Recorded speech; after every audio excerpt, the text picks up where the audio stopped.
तो आप सभी साथियों को एक बार फिर से नमस्कार, फिर से स्वागत है आज के इस सेशन में। आज हम लोग चर्चा करेंगे दीनदयाल अंत्योदय योजना, नेशनल रूरल लाइवलीहुड मिशन, जिसको डे एनआरएलएम के नाम से जाना जाता है।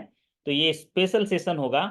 वैसे तो हमारे सभी साथी इस योजना को अच्छे से जानते हैं, लेकिन आज के सेशन के बाद उनको और बारीकी से ज्ञान हो जाएगा और सरल तरीके से पूरी योजना को जो है वो याद कर लेंगे और समझ लेंगे। तो सभी साथियों का जो है स्वागत और अभिनंदन करता हूं। कोई साथी जरा कंफर्म कर लें मेरी आवाज़ आप तक पहुंच रही है। Monalisa ji, Deepti ji. Good evening sir. नमस्ते सर। नमस्ते नमस्ते। सर जी, सर आ रही है आ आवाज। रही आवाज़ आ रही है और ऑडियो वीडियो क्लियर है आपको? तस्वीरें जी सर, अच्छे से बहुत पहुंच रही अच्छे हैं? से जी, शानदार और है सर। शानदार है ना? उत्साहवर्धक लगना चाहिए और अपने अंदर एक जिसको देख के एक ताजगी आ जानी चाहिए, एनर्जी आ जानी चाहिए।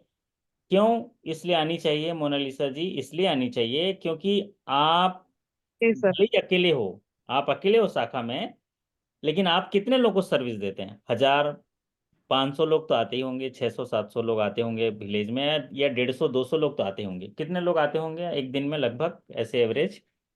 तो 200 से ज्यादा ही आते हैं सर। 200 से ज्यादा। तो वो जो जी 200 लोग हैं ना, वो आपकी तरफ देखते हैं, आपकी तरफ अपेक्षा रहती है उनकी सर्विस की, और वो आपकी एनर्जी को भी लेके जाते हैं। तो हमें ज़्यादा एनर्जी ज़रूरत है, हमको बहुत ज़्यादा कला कौशल सीखने की ज़रूरत है कि हमें देखकर उन्हें बिल्कुल निराशा नहीं होनी चाहिए, एक आशा होनी चाहिए कि इस काउंटर पे मेरा काम होगा ही होगा। तो ये चीज़ डेवलप करनी है। तो श्रीमंतो जी हैं? कहाँ पर है श्रीमंतो जी? का नाम ही नहीं दिख रहा है आज। Yes sir. अच्छा अच्छा, गुड आप इवनिंग तो सर। नया फोन ले लिए लग रहा है ना? फोन यस वीवो सर, या वाइवो का है। वीवो का है? तो बहुत बढ़िया, आपने शानदार कैच जो है पकड़ लिया कैच और जिता दिया मैच, है ना? तो थैंक यू सर।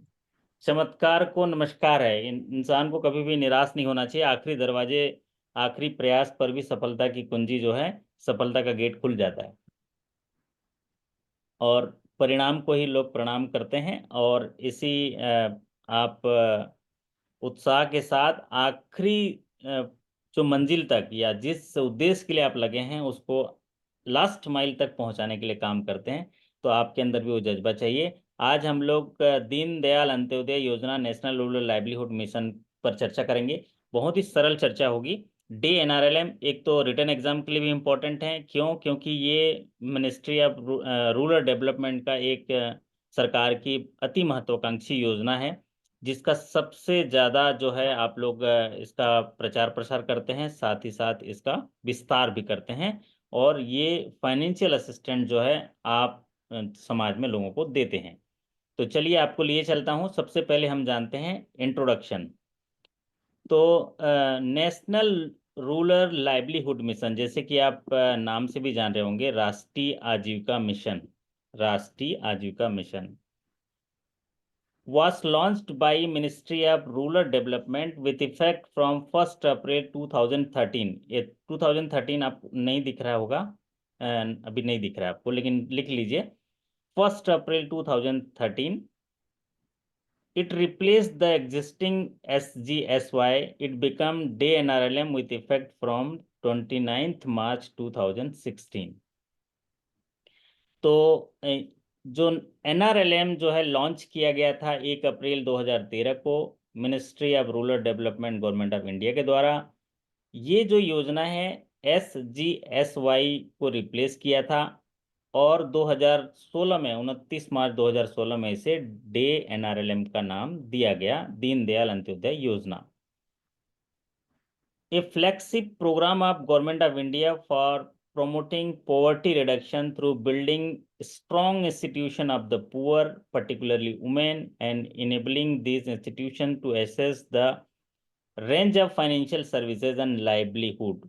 तो देखिए, इस एनआरएलएम का एक स्पेशल महत्वाकांक्षी योजना है भारत सरकार का, कि ताकि लोगों में गरीबी को हटाया जाए, उनमें संगठन की शक्ति को लाया जाए, संगठन से विकास, संगठन से विकास और विकास के लिए जो है प्रयास करने के तौर पर उन्हें एक बेहतर जीवन देने के लिए जो है उनको ग्रुप बनाने के माध्यम से और उनको फाइनेंशियल सर्विसेज और आजीविका से जोड़ने के लिए उनको तैयार करने के एक विशेष उद्देश्य से NRLM स्कीम्स को लाया गया, ताकि जो गरीब लोग हैं, विशेष तौर से महिलाएं, उनको एकत्रित करके एक स्ट्रॉन्ग इंस्टीट्यूशन बनाया जाए, उनको एक जगह इकट्ठा करके एक ग्रुप बनाया जाए और ग्रुप बनाकर उन्हें फाइनेंशियल सर्विसेज प्रोवाइड किया जाए, आत्मनिर्भर बनाया जाए, आजीविका के लिए उनको तैयार किया जाए। साथ उसके बाद आय के साधन की तरह उनको जोड़ा जाए, आय के साधन उनमें बढ़ाया जाए। अब टारगेट ग्रुप कौन से हैं? टारगेट ग्रुप सबसे पॉपुलर सीरीज का जो सवाल पूछता है कि इसके टारगेट ग्रुप क्या हैं, तो ये है वुमेन सेल्फ हेल्प ग्रुप, और इनके जो मेंबर होंगे 10 to 20 affinity based women self help group consisting of 10 to 20%, 10 से 20 महिला जो है एकत्रित होके सेल्फ हेल्प ग्रुप बनाएंगे, और सेल्फ हेल्प ग्रुप बनाकर उन्हें जो है उनके पॉवर्टी रिडक्शन और साथ ही साथ लाइवलीहुड मिशन में जोड़ा जाएगा और उनको तैयार किया जाएगा। फिर बाद में उनको क्रेडिट लिंकेज भी दिया जाएगा। In special self help group in the difficult area, group of disable person and in remote tribal area, minimum number of person में बी 5। तो जो मिनिमम नंबर है 10 होता है सेल्फ हेल्प ग्रुप में, लेकिन अगर डिफिकल्ट एरिया है या डिसेबल पर्सन है तो रिमोट रूरल जो ट्राइबल एरियाज है वहां पर मिनिमम नंबर 5 होंगे, मैक्सिमम 20 होंगे। तो ये हायर स्केल में पूछता है कभी कभी कि जहाँ पर डिफिकल्ट एरियाज हैं, ट्राइबल रिमोट एरियाज हैं, डिसेबल पर्सन है, तो मेंबर मिनिमम कितने हैं? 5। अदरवाइज 10 to 20 ज़्यादा पॉपुलर सीरीज का सवाल है। Group can have man, women and transgender, Elder person, disable person, ये सारे हो सकते हैं ग्रुप में। वैसे तो ये विशेष तौर से special women self help group है, लेकिन इसमें ट्रांसजेंडर और डिसेबल पर्सन, एल्डर पर्सन भी रहते हैं। और ये जो आपका सेल्फ हेल्प ग्रुप में 10 से 20 पर्सन जो है इसमें मेंबर बन सकते हैं। एक समूह बनाने के लिए कम से कम 10 पर्सन चाहिए। डिफिकल्ट एरिया है तो 5 पर्सन चाहिए, मैक्सिमम 20 लोग। और स्पेशली ये जो है वुमेन सेल्फ हेल्प ग्रुप बनाया गया है, लेकिन यहाँ पर इसमें मैन भी हो सकते हैं, एल्डर पर्सन हो सकते हैं, ट्रांसजेंडर हो सकते हैं, डिसेबिलिटी पर्सन हो सकते हैं। और लेकिन इसमें ये कहा गया है कि जो एबव पॉवर्टी लाइन जो है वो मैक्सिमम 30% होने चाहिए। उस समूह में अगर 10 हैं तो 3 व्यक्ति से ज़्यादा एबव पॉवर्टी लाइन नहीं होना चाहिए। बाकी जो हैं बिलो पॉवर्टी लाइन, या तो पूरे बिलो पॉवर्टी लाइन हो या एबव पॉवर्टी लाइन है, तो उनके संख्या जो है 30% से ज़्यादा नहीं होनी चाहिए। अब बात करते हैं इनकी जो फर्स्ट मीटिंग होगी। फ्रॉम द फर्स्ट मीटिंग इनकी जो ग्रुप बनाया जाता है, पहली मीटिंग होगी।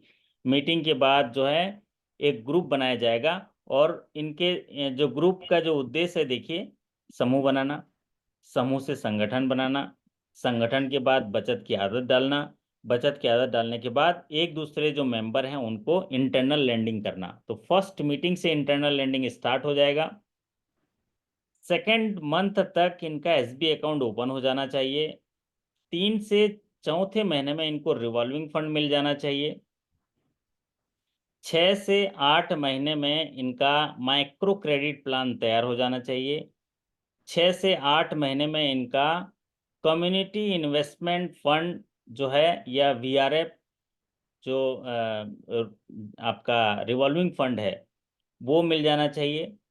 और 6 से 12 महीने में बैंक क्रेडिट फर्स्ट लिंकेज हो जाना चाहिए, और सेकंड क्रेडिट जो होगा वो 24 से 30 महीने में, और जो थर्ड क्रेडिट होगा 36 से 40 महीने में होना चाहिए। ये क्रोनोलॉजी है कि एक समूह बनता है। समूह कैसे बनेगा कि 10 महिला कम से कम इकट्ठा होते हैं, एक समूह बनाते हैं, एक प्रस्ताव पारित करते हैं, एक रेजोल्यूशन बनाते हैं कि हम हर हफ्ता बैठक करेंगे, हर हफ्ता बैठक करके हम 100 रुपये जमा करेंगे और वित्तीय साक्षरता के बारे में सीखेंगे समूह में, और उस पैसे को जो है हिसाब रखेंगे, और समूह में किसी मेंबर को ज़रूरत है तो पैसा इंटरनल लैंडिंग में देंगे, कुछ पैसे ब्याज के साथ उसको वापस लेंगे।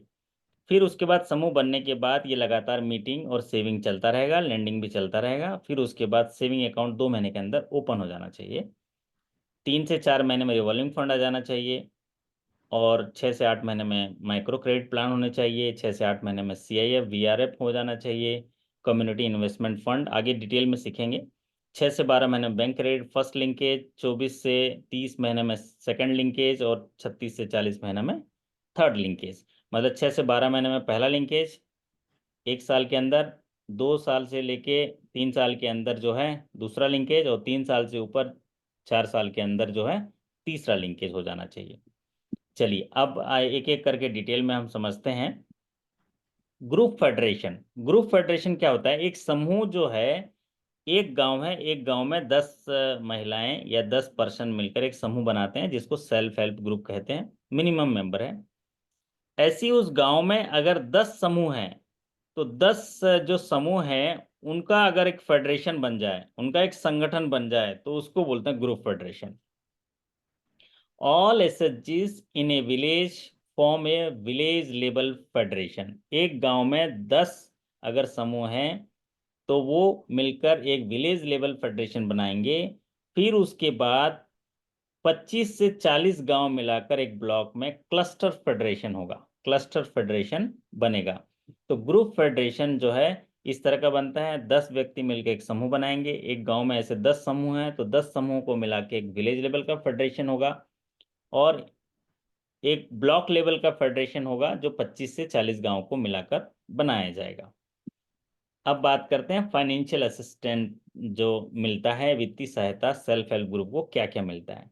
तो वित्तीय सहायता का जो सहयोग है सेल्फ हेल्प ग्रुप को, क्योंकि सेल्फ हेल्प ग्रुप बनाया गया है ऐसे कमजोर वर्ग के जो 10 कम से कम लोगों को इकट्ठा करके समूह बनाया गया, और उन्हें बचत की आदत डाली गई है, मीटिंग की आदत डाली गई है, और फिर उसके बाद उनमें जो है उनको आजीविका से जोड़ा गया है, और आय के संसाधन में जोड़ने के लिए वित्तीय सहायता देते हैं। तो क्या क्या वित्तीय सहायता मिलती हैं? सबसे पहले मिलता है रिवॉल्विंग फंड। क्या मिलता है? रिवॉल्विंग फंड मिलेगा। फिर उसके बाद मिलेगा कैपिटल सब्सिडी, मिलता था लेकिन वो डिसकंटिन्यू हो गया। कैपिटल सब्सिडी डिसकंटिन्यू हो गया। वो SGSY के समय मिलता था, अब वो डिसकंटिन्यू हो गया, तो रिवॉल्विंग फंड मिलेगा। तीसरा, community investment support fund. Community investment support fund जो है, अगर कोई SHG ऐसा काम कर रहा है जिसमें कि कम्युनिटी में सपोर्ट करने के लिए, टॉयलेट बनाने के लिए या कुछ समाज के अच्छे काम के लिए कर रहे हैं, तो जो फेडरेशन के माध्यम से उनको ये इन्वेस्टमेंट प्लान मिलता है, और फेडरेशन को फिर उनको लौटाना होता है। तो ये जो फेडरेशन है, जो मैंने बताया, एक गांव में विलेज लेवल फेडरेशन है, फिर ब्लॉक लेवल फेडरेशन है, उनके माध्यम से ये मिलता है कम्युनिटी इन्वेस्टमेंट सपोर्ट फंड। फिर मिलता है इंटरेस्ट सबवेंशन। इंटरेस्ट सबवेंशन क्या होता है? कम ब्याज दर पर इनको जो है लोन मिलता है, और फिर उसमें इंटरेस्ट सबवेंशन का मिलता है प्रॉम्प्ट रिपेमेंट का 3% एक्स्ट्रा। फिर पांचवा जो मिलता है वो बैंक फाइनेंस मिलता है, क्रेडिट लिंकेज जिसको बोलते हैं। 6 से अभी 12 महीने के अंदर उनको क्रेडिट लिंकेज मिलता है। तो फर्स्ट क्रेडिट लिंकेज उनको मिनिमम टाइम है 6 मंथ। तो ये फाइनेंशियल असिस्टेंस मिलता है। एक एक से एक हम लोग आगे पढ़ेंगे। अब होता है रिवॉल्विंग फंड। रिवॉल्विंग फंड एक ऐसा फंड है जो डे NRLM स्कीम में मिनिस्ट्री ऑफ रूरल डेवलपमेंट के माध्यम से SHG समूह को प्रदान किया जाता है, और इसकी राशि है 20,000 से लेके 30,000। रिवॉल्विंग फंड इसलिए दिया जाता है ताकि वो जो समूह बना है, समूह का जो कॉर्पस में वृद्धि हो, उनके कैपेसिटी में वृद्धि हो, उनको एक शक्ति मिले, उनको जो इंस्टीट्यूशन बनाया गया है, स्ट्रॉन्ग इंस्टीट्यूशन बनाया गया है, उनको फाइनेंशियल मैनेजमेंट बढ़े, उनकी मजबूती हो, या उसमें पूंजी बढ़े, इसीलिए उसको रिवॉल्विंग फंड दिया जाता है। रिवॉल्विंग फंड की राशि होगी 20,000 से लेकर 30,000 प्रति समूह, जो मिनिस्ट्री ऑफ रूरल डेवलपमेंट के द्वारा प्रदान किया जाता है नाबार्ड के माध्यम से। SHG should follow the good norms known as Panchasutra. ऐसे SHG जो बनने से लेके कम से कम 3 महीने तक इन पंचसूत्रों का पालन करते हैं, मिनिमम पीरियड 3 मंथ्स है, 3 से 6 महीने जो है ये अगर पंचसूत्र का पालन करते हैं तो उन्हें रिवॉल्विंग फंड मिलेगा। पंच सूत्र में पहला सूत्र है रेगुलर मीटिंग, बराबर मीटिंग कर रहे हैं वो, समय जो तय की गई है। Regular saving, regular internal lending, regular recovery और maintenance of proper books of account. अगर ये पंच सूत्र आप याद कर लिए और इनको एसएचजी को पालना करा दिए तो इनको रिवॉल्विंग फंड मिल जाता है। समूह बने हुए 3 महीना मिनिमम होना चाहिए। Existence of SHG should B minimum period of 3 to 6 month। तो 3 महीना कम से कम समूह बने होना चाहिए। इसका बैंक में खाता खोलने से कोई ताल्लुकात नहीं है, क्योंकि समूह बनने से लेके 3 महीना हुआ, पंच सूत्र का पालन किया तो उसको रिवॉल्विंग फंड मिल जाएगा। Purpose is to strengthen their institutional and financial management capacity and build a good SHG. और ये जो है आपका एक मजबूत एसएचजी बनेगा और उनको एक क्रेडिट सपोर्ट मिल जाएगा। इसके लिए जो है यहाँ पर रिवॉल्विंग फंड दिया जाता है। चलिए अगला देखते हैं, कम्युनिटी इन्वेस्टमेंट सपोर्ट फंड जो इनको मिलता है। जैसा कि मैंने पहले भी स्क्रीन में बता दिया था कि कम्युनिटी जो इन्वेस्टमेंट सपोर्ट फंड है is provided by ministry of rural development to the SHG promoted under DAY NRLM in all blocks. सभी ब्लॉक्स में जो भी एसएचजी डे एनआरएलएम के तहत बनाए जा रहे हैं उनको प्रमोट करने के लिए उनको जो है फेडरेशन के माध्यम से community investment support fund provide किया जाता है। Rooted through village level, cluster level federation. जो मैंने बताया कि एक विलेज में 10 एसएचजी हैं तो 10 एसएचजी को मिलाएंगे तो एक फेडरेशन बनेगा। एक ब्लॉक लेवल पर देखेंगे तो 20 से 25 गांव या 25 से 40 गांव हो जाएंगे तो क्लस्टर लेवल फेडरेशन। तो छोटा लेवल का है, ब्लॉक लेवल फेडरेशन हो जाते हैं बड़े लेवल का। तो विलेज लेवल फेडरेशन के माध्यम से इनको कम्युनिटी इन्वेस्टमेंट सपोर्ट फंड मिलता है। Use to advance loan to SHG or undertake common socio economic activity. समाज में रहने के लिए ऐसी कोई सोशल काम जिसमें पैसे की ज़रूरत होती है, ऐसी एक्टिविटी करने के लिए उनको जो लोन दिया जाता है एसएचजी को फेडरेशन के माध्यम से, उनको कम्युनिटी इन्वेस्टमेंट सपोर्ट फंड कहते हैं, जो हमने पहले भी चर्चा कर ली है। अब आते हैं इंटरेस्ट सबवेंशन। इंटरेस्ट सबवेंशन जो है, अगर किसी एसएचजी को 3 लाख रुपए का लोन दिया गया डे एनआरएलएम स्कीम के तहत, जिसको बैंक ने 7% कंसेशनल इंटरेस्ट रेट से प्रति सालाना जो है लोन दिया है, तो ऐसी परिस्थिति में 3 लाख तक अगर लोन दिया है तो बैंक को 4.5% पर एनम जो है आपको इंटरेस्ट सबवेंशन मिलेगा। क्योंकि बैंक जो है कम ब्याज दर पर लोन दिया है तो बैंक को 4.5% मिलेगा। और अगर लोन 3 लाख से ऊपर है और 5 लाख तक है और बैंक ने उसको लोन दिया है 1 साल के एमसीएलआर पर, तो मतलब 10% जो है उससे ज़्यादा नहीं होना चाहिए। तो ऐसे कंडीशन में उनको 5% का इंटरेस्ट सबवेंशन मिलता है अगर 3 लाख से ऊपर 5 लाख तक है तो ये दो चीज़ें हैं।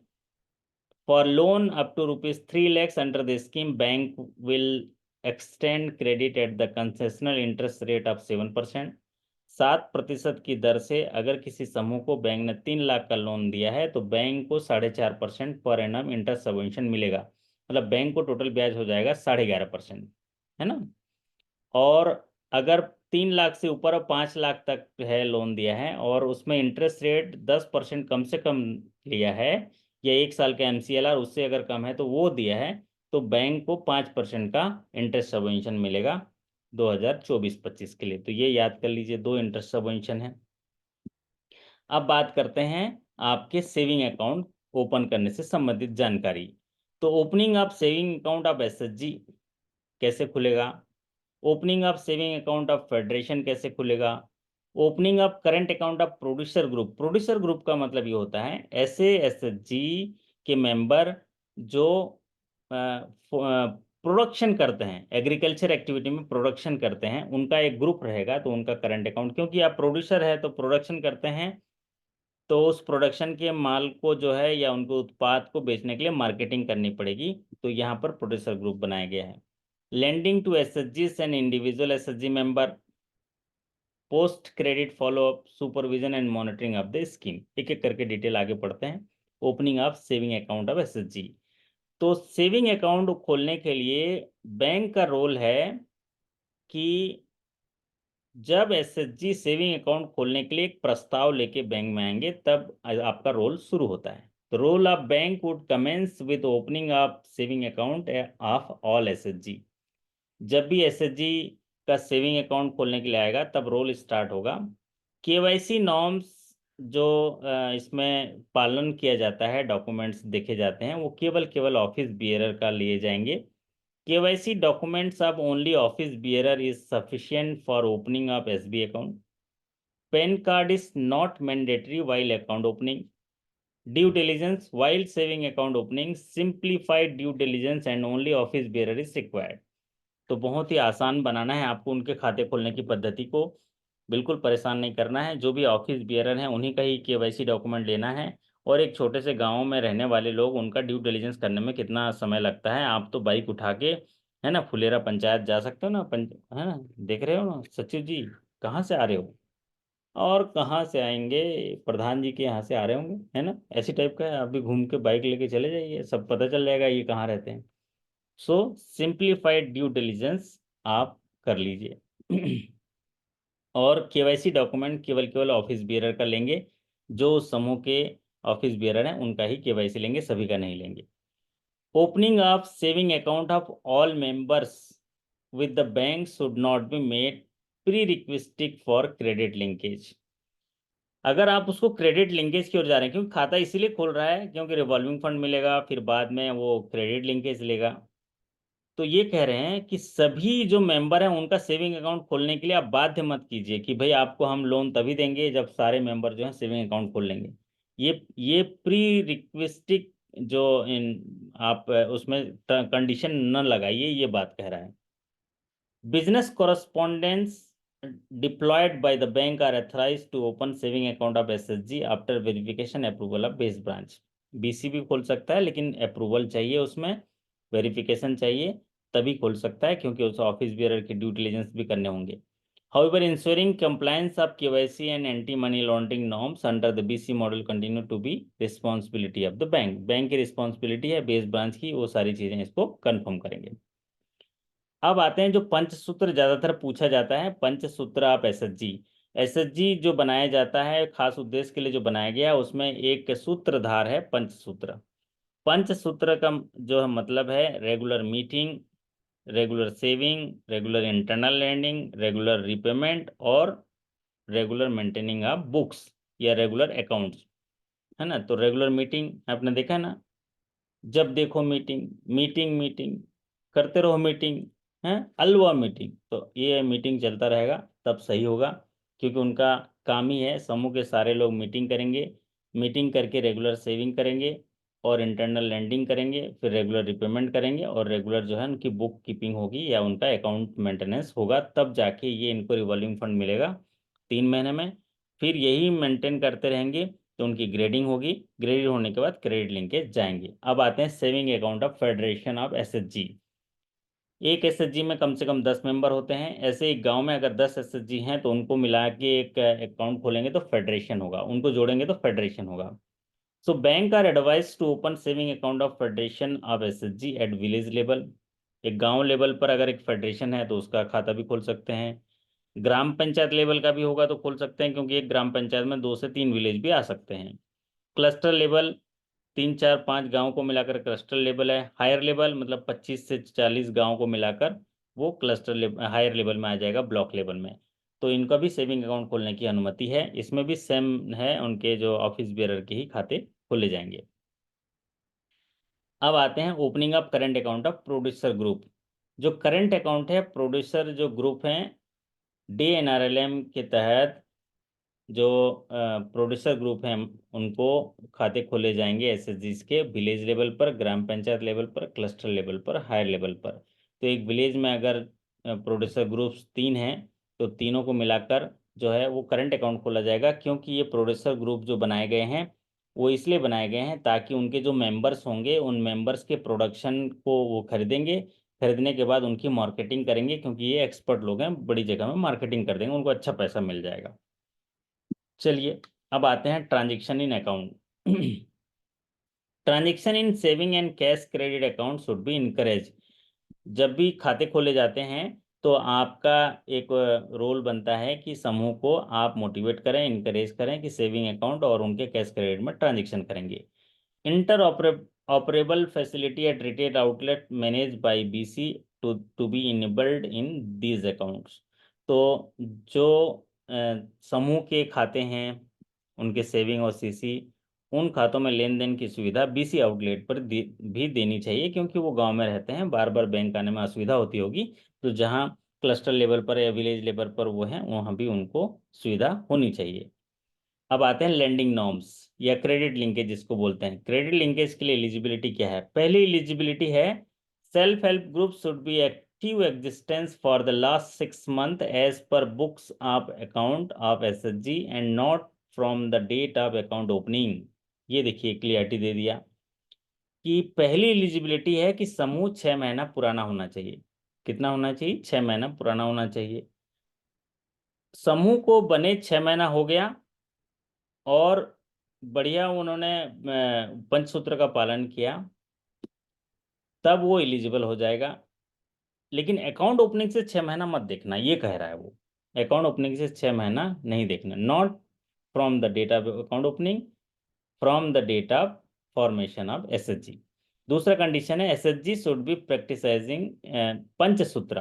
पंचसूत्र का पालन करना चाहिए। Regular meeting, regular saving, regular lending, regular recovery, regular books keeping. फिर आता है they should be qualified as per grading norm fixed by NABARD. NABARD के द्वारा ग्रेडिंग का जो नॉर्म्स दिया गया है उस पर वो क्वालिफाइड होना चाहिए। फिर क्वालिफाइड होने के बाद उनका पंजीयन होता है, आपका जनपद लेवल, ब्लॉक लेवल पर भी हो जाता है। तो ये पंजीयन होने के बाद उनको रिवॉल्विंग फंड मिलता है। रिवॉल्विंग फंड 3 महीने के बाद मिलता है, और 6 महीना हो गया तो क्रेडिट लिंकेज। तो ये एलिजिबिलिटी क्रेडिट लिंकेज का है। अगर मान लीजिए कोई एसएचजी डिफंग हो गया, डिफंग मतलब उसका फंक्शन बंद हो गया है, लेकिन एसएचजी बन गया पहले से, डिफंक्ट हो गया, तो वो एसएचजी भी इलिजिबल हो जाएगा क्रेडिट लिंकेज के लिए, अगर वो मिनिमम पिछले 3 महीने से पंचसूत्र का पालन करता है या उसको एक्टिव हो जाता है, तो उसको भी मिल जाएगा। तो नए एसएचजी के लिए कम से कम 6 महीना चाहिए। पुराने एसएचजी जो ऑलरेडी है उस डिफंक हो गया तो उसको 3 महीना एक्टिव हो गया तो उसको क्रेडिट लिंकेज दे देंगे। और नया एसएचजी है तो कम से कम उसको एसएचजी बनने से 6 महीना चाहिए, तब क्रेडिट लिंकेज होगा सारे पंचसूत्र पालन करने पर। लेकिन पुराना एसएचजी है, डिफंक हो गया है, तो 3 महीना अगर सही एक्टिव हो गया तो उसको क्रेडिट लिंकेज दे देंगे। और loan application common application form है, या सभी बैंकों का आईबीए ने सुझाया है, उसके आधार पर लेंगे। Loan amount, SHG are given multiple doses of assistant under DAY NRLM. तो एसएचजी को डोजेज के माध्यम से वित्तीय सहायताएं डे एनआरएलएम स्कीम के तहत प्रदान की जाती हैं। उनको टर्म लोन भी दिया जा सकता है और कैश क्रेडिट भी दिया जा सकता है, और अगर जरूरत पड़ी तो दोनों भी दिया जा सकता है। एडिशनल लोन में भी sanction even though the previous loan is outstanding in case of need. अगर पुराना लोन जो है चुकता नहीं हुआ है, फिर नया लोन लेना चाहते हैं तो भी दे सकते हैं, अगर ऐसा ज़रूरत आप महसूस करते हैं तो, उनकी एक्टिविटी देखते हुए। Maximum loan amount to be sanction under DAY NRLM is 20 lakhs। As such policies में जो भारतीय रिजर्व बैंक या गवर्नमेंट द्वारा जो पॉलिसी जारी किया गया उसमें कहीं जिक्र नहीं है कि मैक्सिमम लोन कितना होगा। लेकिन बैंकों के इंटरनल सर्कुलर देखेंगे तो वहां पर एक मैक्सिमम लोन की कैपिंग रख दी गई है।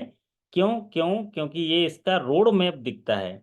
20 लाख तक बिना सिक्योरिटी के लोन दिए जा सकते हैं। एक ग्रुप में 10 से 20 लोग हैं, अगर 20 लाख से ऊपर लोन देंगे तो कितनी कठिनाई होगी, कहाँ से सिक्योरिटी लाएंगे, क्या रखेंगे। इसलिए ये maximum loan to be sanction ₹20 lakhs है। ये पीपीटी वगैरह सब दिख रहा है क्या? कोई साथी जरा बता देंगे जो पीपीटी वगैरह आपको दिख रहा है बराबर? दीप्ति जी, ये आपका ये सारा चीजें स्क्रीन वगैरह दिख रहा है ना? ओके, तो यहाँ पर हम ये बात करते हैं। दिख रहा ओके, है। हाँ। लोन अमाउंट कैश क्रेडिट, तो जैसा कि मैंने बताया कि लोन अमाउंट में टर्म लोन भी मिल सकता है और सीसी भी मिल सकता है। Cash credit limit under the scheme is minimum 6 lakhs। अगर आप लोन सैंक्शन कर रहे हैं तो कम से कम जो सैंक्शन है वो 3 lakhs देने पड़ेंगे, जो सबसे ज़्यादा पॉपुलर सीरीज का सवाल आता है। Cash credit limit under the scheme is minimum 6 lakhs for a period of 3 years with yearly drawing power. Yearly drawing power के आधार पर 6 lakhs देंगे, फिर डोजेज में इसको लोन देंगे। Drawing power can be enhance based on repayment performance of self help groups, जो उनका repayment देखते हुए ड्राइंग पावर जो है बढ़ाया जा सकता है। After 4th year onward, drawing power will be above 6 lakhs based on micro credit plan prepared by SHG। तो पहला तो ज़्यादातर कॉमन ही सवाल पूछता है कि SHG में मिनिमम सैंक्शन कितना देना है, 6 लाख। टाइम 3 साल। 3 साल के बाद मतलब चौथे साल में वो ड्राइंग पावर 6 लाख से ऊपर होगा, बशर्ते माइक्रो क्रेडिट प्लान उनको देना पड़ेगा। ओके, बहुत बढ़िया। चलिए अब बात करते हैं इनका कैसे कैसे देना है। ये देखिए स्क्रीन आ गया, डोजेज में देना है। तो पहले तो 6 लाख सैंक्शन कर दिए, 6 लाख सैंक्शन कर दिए 3 साल के लिए, लेकिन उसको हम ड्राइंग पावर साल दर साल अलग अलग रखेंगे। तो पहले साल का जो ड्राइंग पावर होगा 1.5 लाख होगा, या 6 टाइम ऑफ एग्जिस्टिंग कॉर्पस होगा, जो स्क्रीन पर आपको दिख रहा है।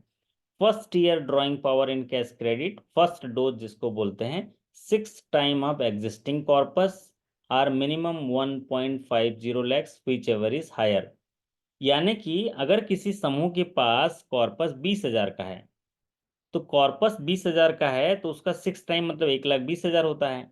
लेकिन ये योजना कहता है कि पहला डोज है तो 1.5 लाख कम से कम देना ही पड़ेगा, भले ही उसका एलिजिबिलिटी 1,20,000 आ रहा है, क्योंकि उनके पास कॉर्पस कम है 20,000 का, लेकिन आपको 1.5 लाख दीजिए, पहले तो 1.5 लाख दे ही दीजिए। अगर मान लीजिए उसके पास 30,000 कॉर्पस है, तो 30,000 कॉर्पस है तो 6 टाइम 1,80,000, तो अब 1,80,000 देना पड़ेगा आपको। ये बात समझ लीजिए क्लियरिटी से। बराबर दीप्ति जी, क्लियर हो गए आप? 6 time of the corpus or minimum 1.5 lakhs whichever is higher. Second dose है 8 time of existing corpus minimum 3 lakhs whichever is higher.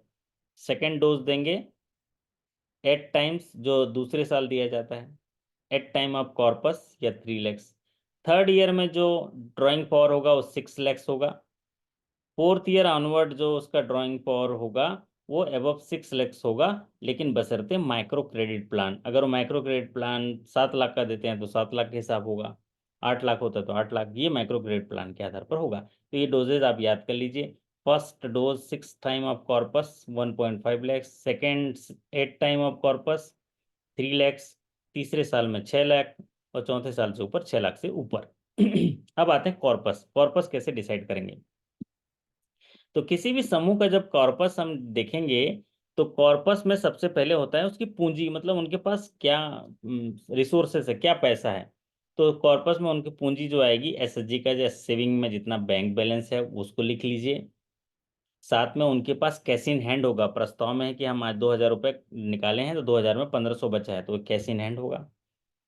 दूसरा भाग होगा इंटरनल लैंडिंग, उन्हें समूह के 4 मेंबर को 5,000 रुपये दिए हैं, तो वो भी उनका कॉर्पस में ऐड होगा। Income fund from other sources, अगर दूसरे किसी सोर्सेस से अगर इनकम आ रही है या फंड आया हुआ है तो वो भी कॉर्पस होगा। Interest earn on internal lending, अगर मान लीजिए 1,000 रुपये का इंटरेस्ट अर्न हुआ है तो भी उनके खाते में जमा हो जाएगा, तो भी पूंजी में जुड़ जाएगा, तो ये हो जाएगा उनका कॉर्पस। तो ज़्यादातर जैसे इंटरव्यू में आपसे पूछा जाता है कॉर्पस, तो लोग बोलते हैं सर उसके खाते में जितनी जमा पूंजी है वो नहीं, उसका बैंक बैलेंस, उसमें कैश इन हैंड है, उनके पास कोई इंटरेस्ट क्रेडिट हो रहा है तो वो भी कॉर्पस कहलाएगा। और इंटरनल लैंडिंग में जो पैसा गया है, भले ही अभी खाते में नहीं है, उनके मेंबर के पास है, लेकिन वो भी कॉर्पस में ऐड होगा, क्योंकि वो आने वाला पैसा है, उन्हीं का ही पैसा है। अब आते हैं purpose of the loan. Loan जो पर्पस है एसएचजी में, डे एनआरएलएम में, वो है मीटिंग सोशल नीड्स, आजीविका के लिए। सोशल नीड्स क्या होते हैं? कपड़े पहनना, अच्छा रहना, स्वस्थ रहना, शौचालय की व्यवस्था रखना, ये सारी चीज़ें जो हैं ये आपका वो है। तो meeting social needs. High cost डेप्ट स्वीपिंग, हाई कॉस्ट डेप्ट स्वीपिंग, अगर कहीं से ज़्यादा ब्याज दर पे लोन लिया है तो उसकी स्वैपिंग करने के लिए।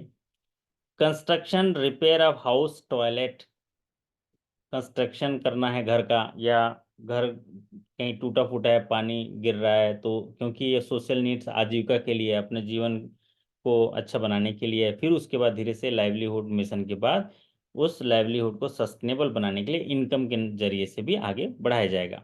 तो ये उसके ऑब्जेक्टिव हैं, आपको याद रखना पड़ेगा इतने ऑब्जेक्टिव। कभी प्रमोशन के इंटरव्यू में पूछा जाए तो आप उसको अच्छे से बता पाएंगे कि नेशनल रूरल लाइवलीहुड मिशन में जो लोन दिए जाते हैं वो उनके सोशल नीड्स को पूरा करने के लिए, कहीं दूसरी जगह से अधिक ब्याज दर में लोन लिए हैं तो उनको उसको ख़त्म करने के लिए, फिर घर के सुधार या मरम्मत या नए घर बनाने के लिए, टॉयलेट बनाने के लिए, और उनके आजीविका के लिए जो है ये लोन दिया जाता है, गरीबी को दूर करने के लिए और उन्हें एक आय के साथ जोड़ने के लिए, समूह के बनाकर संगठन के माध्यम से विकास के लिए प्रयास करने के लिए वित्त पोषण करने की जो सुविधा होती है उसको DNRLM के तहत उसको सुनिश्चित की जाती है।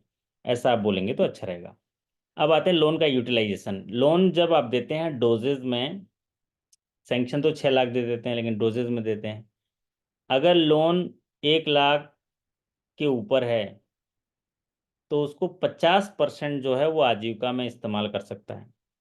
In order to facilitate use of loan for augmenting livelihood of SHG member, it is advised that at least following amounts should be used for income generating productive purpose। इसमें कह रहे हैं कि अगर 1 लाख से ऊपर हैं लोन तो 50% जो है, 50% ऑफ लोन अबव ₹1 लाख जो है वो यूज करना है प्रोडक्टिव पर्पस में, मतलब जिससे कि आय बढ़े। तो 50% वो लाइवलीहुड में करेंगे और 50% जो है वो कोई इनकम उसमें पैदा हो उसमें काम करेंगे। और अगर 4 लाख से ऊपर का लोन है तो 75% ऑफ द लोन अमाउंट जो है वो इनकम जनरेटिंग प्रोडक्शन में लगना चाहिए, प्रोडक्टिव वर्क में लगना चाहिए।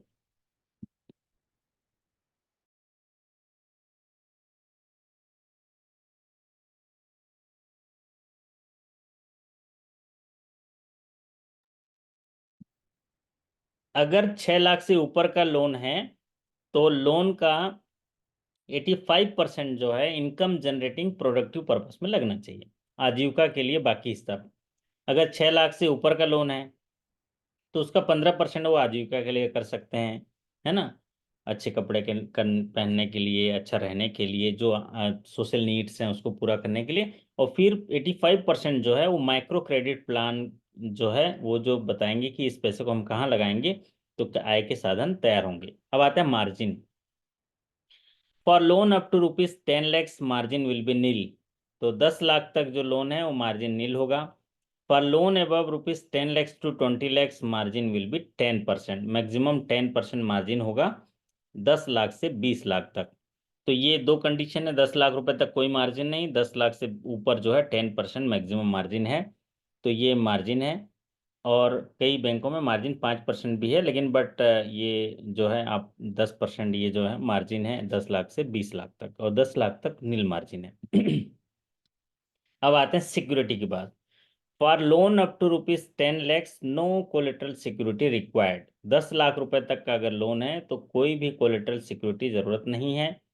तो ज्यादातर जो सवाल पूछा जाता है, no collateral security, no margin is to be required up to which amount under DNRLM, तो वो 10 लाख होगा क्योंकि 10 लाख तक मार्जिन भी नहीं चाहिए, कोलेटरल सिक्योरिटी भी नहीं चाहिए। For loan above 10 lakhs to 20 lakhs, guarantee cover under CGFMU is provided. Guarantee fees is to be borne by borrower. No lien is marked on saving bank deposit. लेकिन normal अगर आपको examination में सवाल आएगा कि विदाउट कोलेटरल सिक्योरिटी कितना maximum loan दिया जा सकता है SHG को, तो आप 20 लाख लिखिएगा। विदाउट कोलेटरल SHG को कितना लोन दिया जा सकता है तो 20 लाख करिएगा। 20 लाख रुपए तक हम कोई कोलेटरल सिक्योरिटी नहीं मांगेंगे, लेकिन 10 लाख के ऊपर के जो लोन हैं उनको CGFMU के तहत गारंटी कवरेज लेंगे। और 10 लाख तक कोलेटरल सिक्योरिटी जो है नहीं है, और 20 लाख तक भी अगर एग्जामिनेशन पॉइंट ऑफ व्यू से आएगा तो no collateral security is required. आप सीधा इसमें रख लीजिएगा, बाकी कवरेज जो है ये 10 लाख से ऊपर कवरेज लेते हैं। अच्छा, एक और चीज लिखा है इसमें, no lien is marked on the saving bank deposit, guarantee fee to be borne by borrower, guarantee fee तो बोरोवर देंगे, लेकिन यहाँ पर देखिए सेविंग बैंक के जो उनका होगा जिसमें कॉर्पस रहता है उनका, उनके इंटरनल लैंडिंग होता है, उनमें लोन लियन मार्क नहीं करना है, मतलब उनमें होल्ड नहीं लगाना है। क्यों? क्योंकि उसमें उनके आजीविका की सारी चीज़ें पूरी होती हैं, मीटिंग के रेगुलर जो सेविंग होते हैं उनके ग्रुप के जमा होते हैं, फिर इंटरनल लैंडिंग होता है, तो उनमें लियन मार्क नहीं होना चाहिए। लोन से उसका जो है आप नहीं काट सकते कुछ भी पैसा, तो no lien is marked on saving bank deposit. अब आते हैं रेट ऑफ इंटरेस्ट। हालांकि रेट ऑफ इंटरेस्ट एग्जामिनेशन में नहीं पूछता है, लेकिन एक मोटा मोटी अंदाजा लेने के लिए आप देख लीजिए, up to 3 lakhs loan DAY N RLM 7.00% fixed, above 3 to 5 lakhs MCLR for 1 year, above 5 to 10 lakhs MCLR plus 2.50, 10 lakhs to 20 lakhs MCLR plus 3%। तो ये 3 लाख तक तो 7% है, जिसमें आपको इंटरेस्ट सबवेंशन भी 4.5% मिल जाता है। और 3 लाख से 5 लाख तक एक क्राइटेरिया है जिसमें MCLR या मैक्सिमम मिनिमम जो है 10% दिया जाता है, उनमें 5% का इंटरेस्ट सबवेंशन बैंक को मिलता है। अब आता है डॉक्यूमेंटेशन। 3 लाख तक अगर लोन है तो कोई डॉक्यूमेंटेशन चार्ज नहीं है, 3 लाख से 10 लाख तक 2,500, और 10 लाख से ऊपर ₹100 पर lakhs part their maximum 15,000। The charges will be levied only when the drawing power allowed in the account is more than 3 lakhs। तो 3 लाख रुपए तक कोई भी डॉक्यूमेंट चार्ज नहीं है। आप लोन सेंक्शन करते हैं 6 लाख, 6 लाख करते ही डॉक्यूमेंटेशन चार्ज मत ले लीजिएगा। डॉक्यूमेंटेशन चार्ज तभी लीजिएगा जब उसका ड्राइंग पावर 3 लाख से ऊपर बढ़ाएंगे, तब डॉक्यूमेंटेशन चार्ज लीजिएगा, ये कह रहा है ये स्क्रीन। सो 3 लाख तक कोई भी डॉक्यूमेंटेशन चार्ज नहीं, 3 लाख से ऊपर 10 लाख तक 2,500, और 10 लाख से ऊपर 15,000। मैं ये कहूँगा ये भी बैंक के इंटरनल सर्कुलर में अलग अलग बैंक में थोड़े अलग अलग हो सकते हैं प्रोसेसिंग चार्ज। चलिए अगला देखते हैं, डीलिंग विद डिफॉल्टर। अगर उस समूह में कोई डिफॉल्टर हैं तो उसको कैसे डील करोगे आप? Wilful defaulter should not be finance under DAY NRLM। Wilful defaulter ऐसे बॉरोवर होते हैं जिनके पास रिपेमेंट कैपेसिटी होती है लेकिन फिर भी वो पे नहीं करते, तो ये विलफुल डिफॉल्टर्स होते हैं। अगर विलफुल डिफॉल्टर के मेंबर जो हैं ग्रुप में हैं तो उनको लोन के बेनिफिट नहीं मिलेंगे, और विलफुल डिफॉल्टर्स हैं तो उनको फाइनेंस नहीं होगा। If wilful defaulter are member of group, they should not have the benefit of bank loan until the outstanding loan are repaid। जो उनका लोन है जिसमें डिफॉल्टर हैं, अगर वो पे नहीं हुआ है तब तक उनको उसका बेनिफिट नहीं मिलेगा। They are allowed to get benefit from the thrift and credit activity of the group including the corpus and assistant of revolving fund। लेकिन वो अगर डिफॉल्टर विलफुल डिफॉल्टर किसी ग्रुप में मेंबर है तो वो उसको रिवॉल्विंग फंड का फायदा मिल सकता है, या उस समूह के बचत से जो ब्याज आ रहा है उसका बेनिफिट ले सकता है, लेकिन बैंक के लोन का बेनिफिट उसको नहीं मिलेगा। Bank should not deny loan to entire SHG on the pretext that spouse or other family member have defaulted। Bank जो है उनको लोन देने से मना नहीं कर सकती है कि भाई हमारे SHG के मेंबर के जो पति हैं या पत्नी हैं उनका लोन है, बैंक डिफॉल्टर है तो हम नहीं देंगे, अदर फैमिली मेंबर का ऐसे मना नहीं कर सकती है। In case default is due to genuine reason, default is due to genuine reason, bank may restructure the loan. अगर कोई डिफॉल्ट है जो कुछ आवश्यक परिस्थितियों की वजह से हुआ है, मतलब जो उनके हाथ में नहीं है, बोरोवर उसके लिए जिम्मेदार नहीं है, तो उसको रिस्ट्रक्चर भी कर सकते हैं। अब क्रेडिट टारगेट प्लानिंग क्या होता है? नाबार्ड ने ऐसा स्टेट लेवल बैंकर कमेटी के सहयोग से कमेटी बनाई है ताकि SHG के बैंक लिंकेज को जिलेवार, block wise, branch wise credit plan के माध्यम से उनको जो है SHG बनाया जाए और उनको सुविधा दिए जाए। So based on the potential linked plan state focus paper prepared by NABARD, the SLBC subcommittee and SHG bank linkage will arrive at district wise, block wise, branch wise credit plan। Credit target of the state shall be prepared by SLBC committee considering existing SHG, new proposed SHG, number of SHG eligible for fresh and repeat loan। तो ये credit target जो है सब SLBC committee के द्वारा तैयार किया जाता है। The target should be approved in the SLBC and reviewed and monitor periodically. तो आप एसएलबीसी में जो आपके स्टेट लेवल के कोऑर्डिनेटर हैं वो भाग लेते होंगे, उनको ये फिगर देना होता है कि आपने कितने एसएचजी किया है, कितने नए बनाए हैं, कितने डिसबर्स किए हैं, कितने सैंक्शन किए हैं, सारे डिटेल आपसे लिए जाते होंगे। The district wise credit plan should be communicated to the district credit committee. जो डिस्ट्रिक्ट लेवल क्रेडिट कमेटी होती है ना, डीसीसी, उसको करते हैं, जो कलेक्टर उनको हेड करते हैं। The block wise cluster target will be communicated to bank branches through credit controller. तो जो ब्लॉक वाइज में क्रेडिट कंट्रोलर के द्वारा दिए जाते हैं। अब आते हैं आपका नेक्स्ट है post credit follow up. Post credit जब लोन दे दिए आप तो उसके बाद फॉलोअप क्या करेंगे?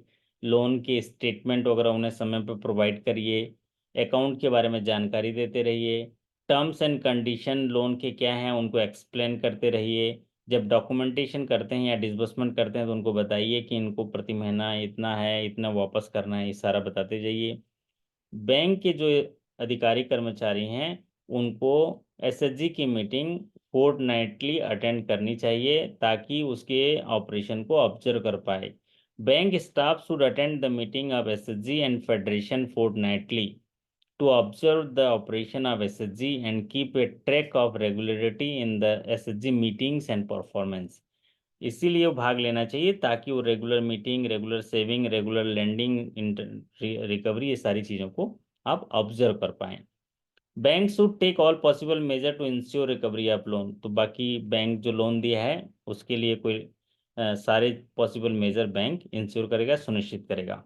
सुपरविजन, बैंक्स में set up cells for SHG at respective आरओजेडो। क्योंकि एसएचजी में ज़्यादा फाइनेंस कर रहे हैं तो एक स्पेशल सेल बन सकता है जो आसपास के सारे क्लस्टर या उस डिस्ट्रिक्ट में जो एसएचजीज हैं उनके परफॉर्मेंस, उनकी रिकवरी, उनके इम्प्लीमेंटेशन को सुपरवाइज करे, मॉनिटर करे।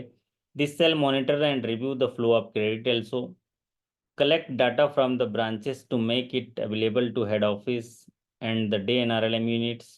The cell should discuss the data in SLBC, BLBC, DCC meeting regularly to maintain effective communication. क्योंकि सरकार के मिनिस्ट्री ऑफ रूरल डेवलपमेंट के द्वारा महत्वाकांक्षी योजना है तो इसके विस्तार और प्रचार और इनके जो समीक्षा है उसकी बार बार होती रहती है। तो इसलिए इसके बारे में सही डाटा जो है आप अपने हेड ऑफिस को या अपने रीजनल ऑफिस को देते रहें। अब इसके डॉक्यूमेंटेशन की बात करें। डॉक्यूमेंटेशन के लिए एप्लीकेशन जैसे कि आईबीए के माध्यम से एप्लीकेशन फॉर्म दिए गए हैं। इंटर से एग्रीमेंट, उनके पास एक एग्रीमेंट होगा। आर्टिकल ऑफ लोन एग्रीमेंट, जो लोन एग्रीमेंट के आपके पेपर्स होते हैं। डिमांड प्रोमिसरी नोट, वचन पत्र जिसको बोलते हैं। Letter of interest variation, interest vary करता रहता है, उसके लिए हम लोग पहले से लिए रहते हैं।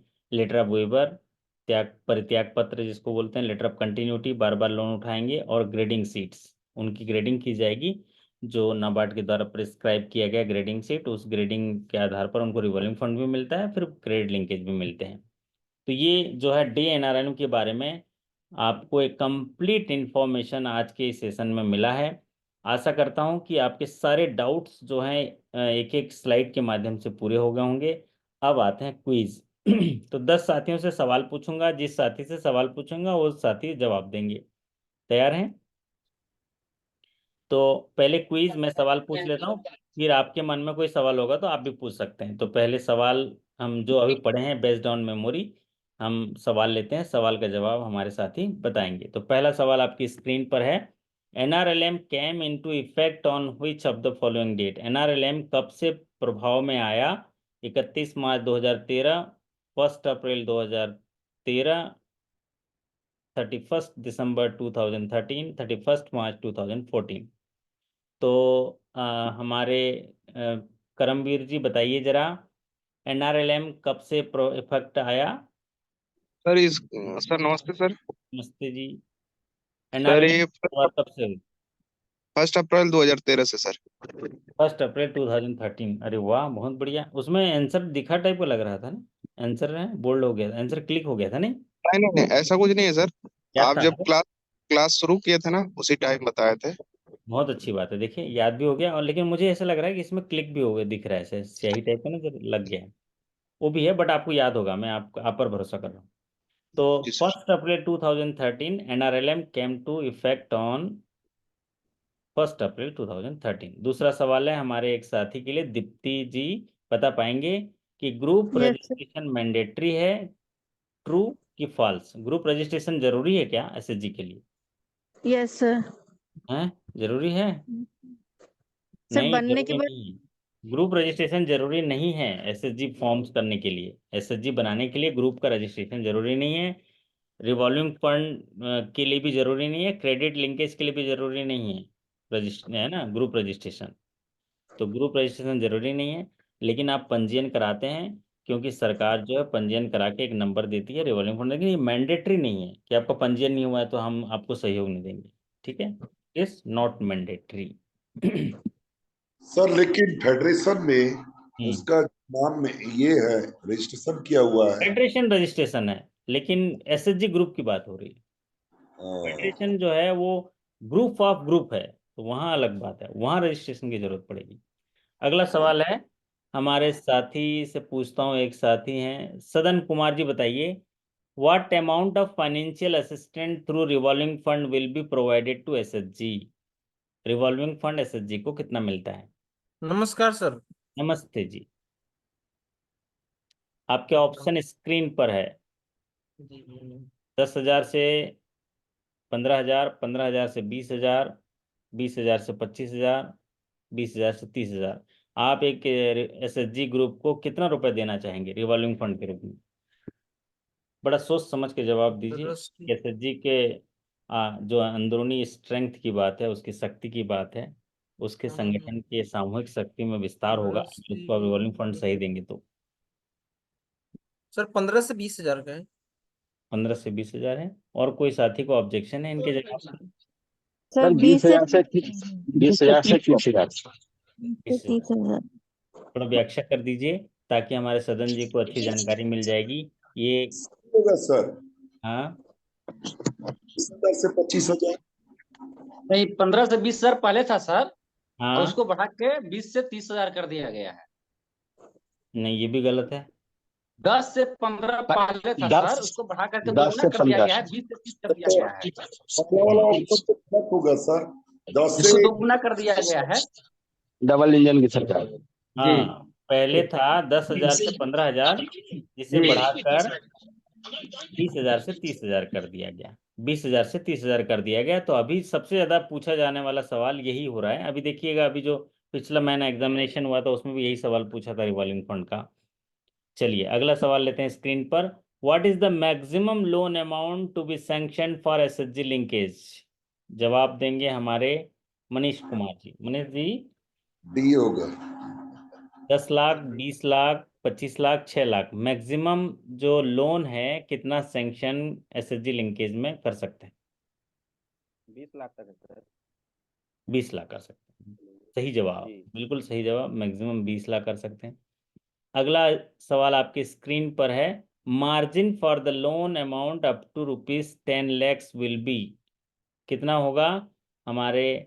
बताएंगे धर्मराज जी, बताइए कि मार्जिन परसेंटेज कितना होगा अगर SHG को 10 लाख रुपए का लोन देते हैं? तो नील होगा, 5%, 10%, 15%?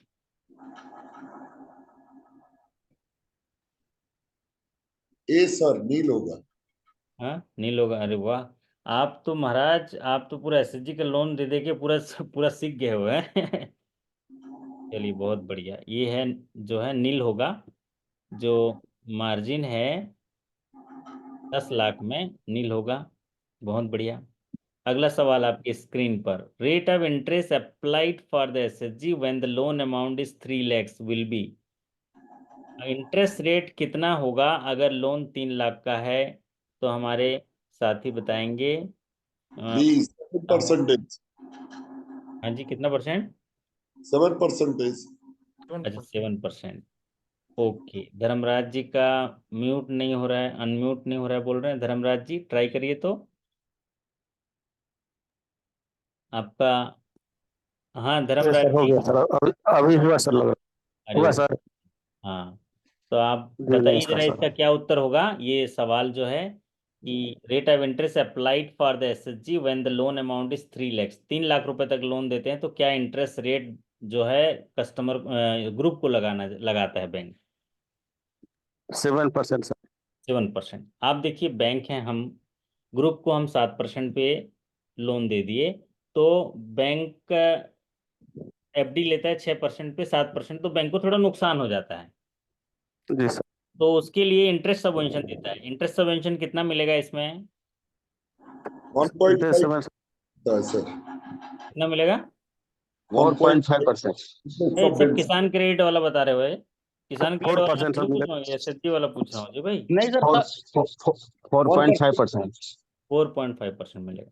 तो यहाँ पर जो ये सॉरी ये टिक गलत लग गया ना, ये इसको सुधार लीजिएगा। टिक 7 है, इसका 7 सही होगा। हमारे धर्मराज जी ने सही बताया, यहाँ निशान थोड़ा गलत जगह लग गया। इस सवाल का उत्तर 7% होगा।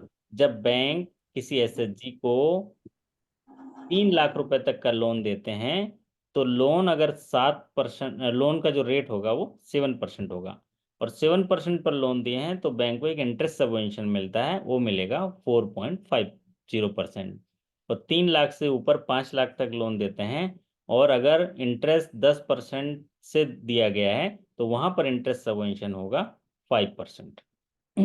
चलिए अब अगला सवाल लेते हैं। For opening of SHG saving account, due diligence will be done for whom? All group member, only for office bearer, any two of member, none of the above। बताइए हमारे श्रीमंत जी, एसएचजी का जो सेविंग अकाउंट खोलते only हैं। For office period sir. All the group members, नहीं हैं? नहीं, only for office period. only हाँ, for OBBB. ये हमारे सदन जी अच्छा बता रहे हैं, सभी का थोड़े ना लेते हैं जी सेविंग खाता खोलने ओनली के लिए। Only for office period sir. Due diligence करते हैं ओनली फॉर ऑफिस बियरर। अभी भी हमने पढ़ा था कि only for the office bearer हम लोग सेविंग अकाउंट के लिए ड्यू डिलीजेंस करते हैं। For SHG bank linkage that is for availing loan, what should be the minimum duration of the saving account in the bank. इसका जवाब हमारे साथी देंगे।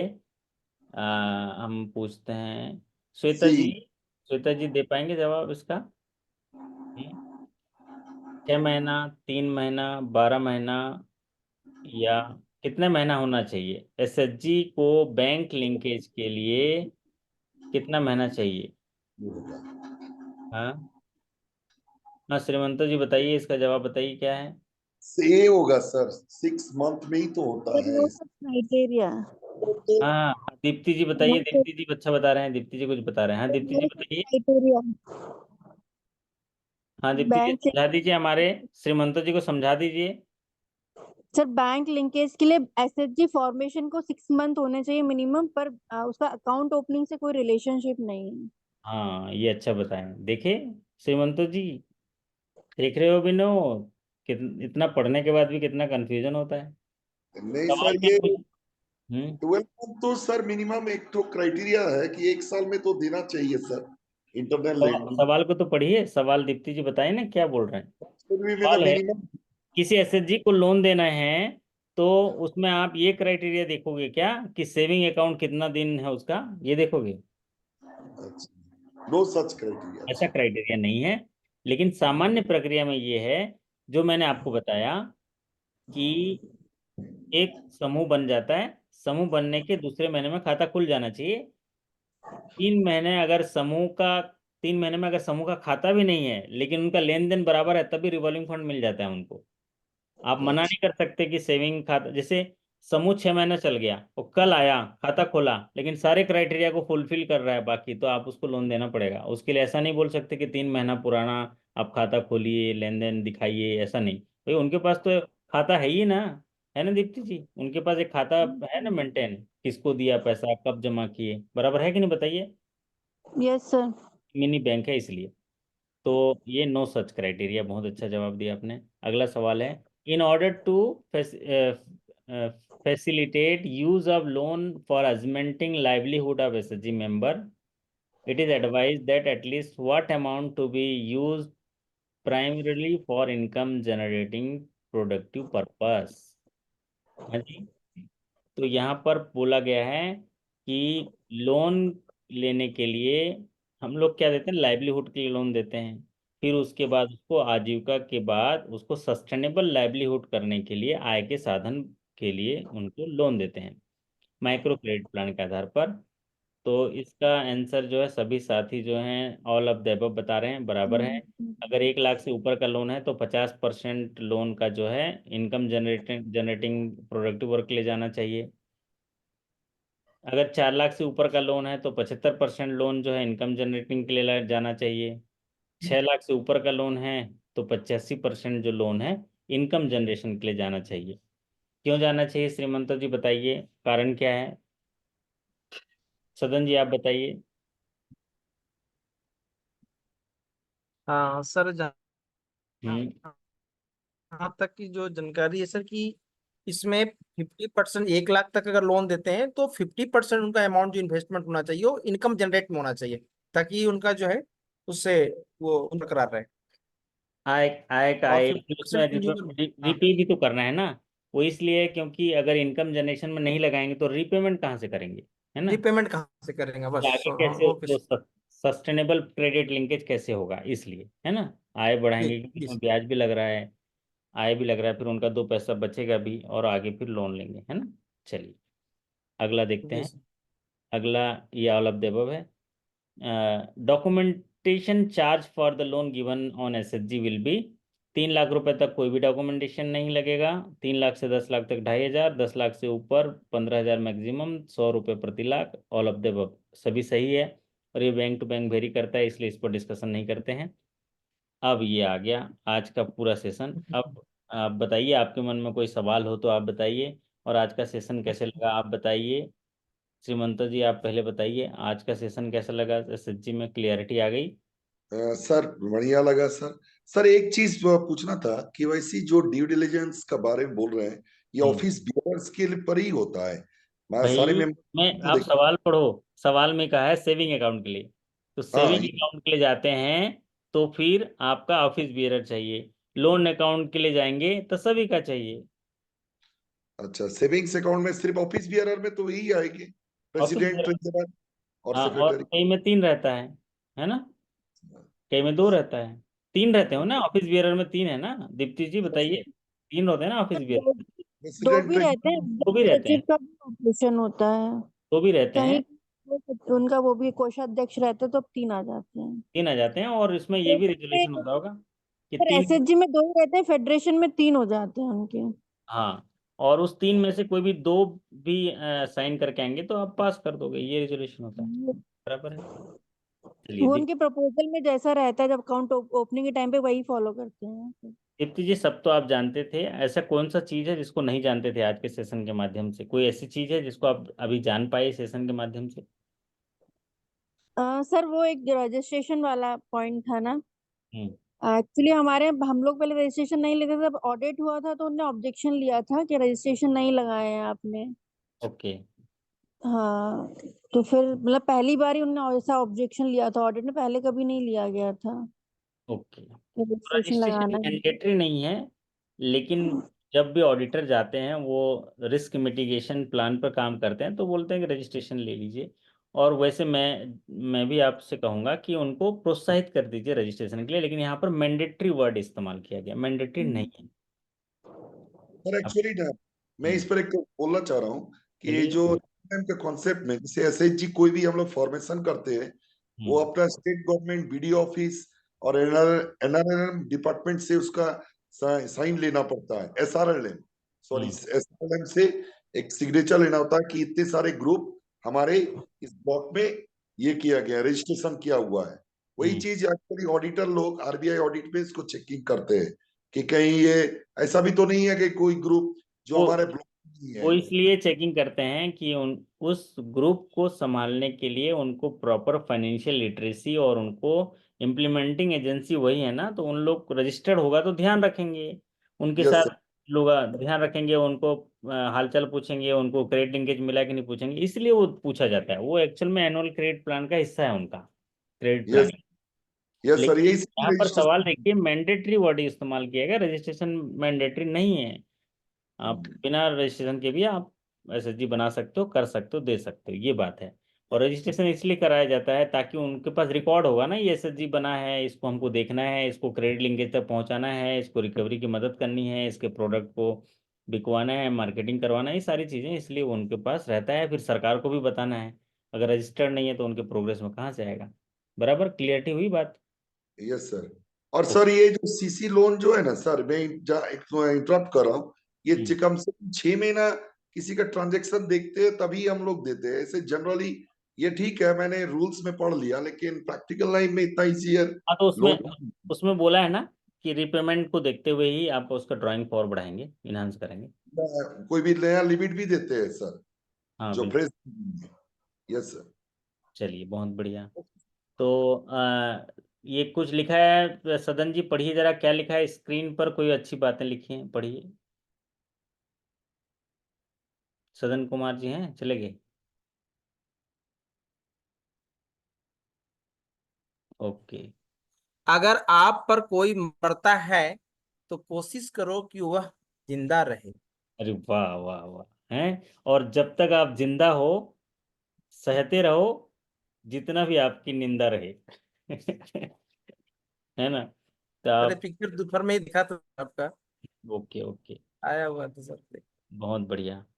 तो कहाँ का कहाँ का सीन है सर? ये अंडमान निकोबार, अंडमान सर, निकोबार का नील आइलैंड का फोटो है। एक द्वीप है अच्छा, ना वहाँ पर, जिसको शहीद द्वीप आजकल नाम दे दिया गया। एक जी, हेवलॉक द्वीप जिसको स्वराज द्वीप कहा जाता है। और चारों तरफ मतलब यहाँ पर जो है एक पानी है, उसके अंदर एक छोटा सा टापू है जिसको नील आइलैंड कहते हैं। बड़ा प्यारा सा है आइलैंड है, पूरा पानी ये में। क्या हैवलॉक? हेवलॉक तो स्वराज द्वीप है, उससे 30-40 किलोमीटर बाद ये नील आइलैंड है, और अंदर। ओ, हाँ, हैवलॉक से इसलिए हम हैवलॉक गया है सर। तो हेवलॉक से आगे 40 किलोमीटर बाद एक और आइलैंड है जिसको नील आइलैंड बोलते हैं। जब भी मौका मिले एलएफसी वगैरह में आप लोग जाइए, आपको अच्छा आनंद होगा। और जब भी बोलते हैं ना कि जब जिंदगी रुकी रुकी से लगे, तो आप लोग भी कहीं घूमने चले जाइए, क्योंकि यहाँ घायल तो हर एक परिंदा है, लेकिन जो गिर कर, संभल कर, उठ कर उड़ सके वही जिंदा है। तो हमें जिंदा रहने के लिए बहुत सारी कोशिशें करनी होती है, क्योंकि हमें बहुत लोगों पर मरना होता है, समर्पण भाव से अपना योगदान करना होता है। तो आज के सेशन से आशा करता हूं कि आप सभी को अच्छे से क्लियरिटी होगी, लाभ हुई होगी। आप सभी के अच्छे कार्य निष्पादन, बेहतर स्वास्थ्य, शानदार सफलता की कामना करता हूं। और आने वाले सफलता के लिए आपको आत्मविश्वास देता हूं कि आप जरूर सफल होंगे, क्योंकि सफलता आपका जन्मसिद्ध अधिकार है। आनंद से रहिए, उत्साहित रहिए, और अपना जो भूमिका है, अपनी जो जिम्मेदारी है, अपनी जो पारी है, उसको क्रिकेट के बैट्समैन, क्रिकेट के बॉलर की भांति पारी निभाते हुए खेलते रहिए, आनंद से रहिए। बहुत बहुत धन्यवाद, नमस्कार, thank you so much. Thank you sir, good night. Sir good night sir.